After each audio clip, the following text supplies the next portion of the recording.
ആഘോഷങ്ങളുടെ ആനിവേഴ്സറി കാലം ഓഫറുകളുടെയും ദിവസേനയുള്ള നറുക്കെടുപ്പിലൂടെ തിരഞ്ഞെടുക്കപ്പെടുന്ന ഒരു ഭാഗ്യശാലിക്ക് മേക്കിംഗ് ചാർജ് സൗജന്യം. ഈ ഓഫറുകൾ മെയ് 31 വരെ മാത്രം. കവിത ഗോൾഡൻ ഡയമണ്ട്സ്. വാഴയൂർ ഗ്രാമപഞ്ചായത്ത് ബഡ്സ് റീഹാബിലിറ്റേഷൻ സെന്ററിന്റെ പുതുതായി നിർമ്മിച്ച കെട്ടിടം കൊണ്ടോട്ടി MLA TV ഇബ്രാഹിം ഉദ്ഘാടനം ചെയ്തു. കൊണ്ടോട്ടി ബ്ലോക്ക് പഞ്ചായത്തിന്റെ 2022-23 സംയുക്ത വാർഷിക പദ്ധതിയിൽ ഉൾപ്പെടുത്തി നിർമ്മിച്ച വാഴയൂർ ബഡ്സ് റീഹാബിലിറ്റേഷൻ സെന്ററിന്റെ കെട്ടിട ഉദ്ഘാടനം കൊണ്ടോട്ടി MLA TV ഇബ്രാഹിം നിർവഹിച്ചു.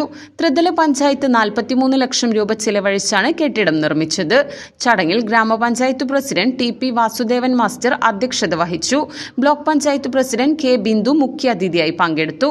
ഭിന്നശേഷി രംഗത്തെ സജീവ പ്രവർത്തകനായ Ali Baba, Kondotty block panchayat vice president advocate KP Mujeeb Rahman, ഗ്രാമപഞ്ചായത്ത് വൈസ് പ്രസിഡന്റ് മിനി കോലത്തൊടി, ജില്ലാ പഞ്ചായത്ത് മെമ്പർമാരായ PKC Abdurahman, Subhadra Sivadasan, block panchayat standing committee chairperson KT Raseena, ഗ്രാമപഞ്ചായത്ത് സ്ഥിരം സമിതി അധ്യക്ഷന്മാരായ പ്രസീദ, റാഷിദ ഫൗലത്ത്, PK ബാലകൃഷ്ണൻ, മറ്റ് ഗ്രാമപഞ്ചായത്ത് മെമ്പർമാർ, രാഷ്ട്രീയ പാർട്ടി പ്രതിനിധികൾ എന്നിവർ പങ്കെടുത്ത് സംസാരിച്ചു.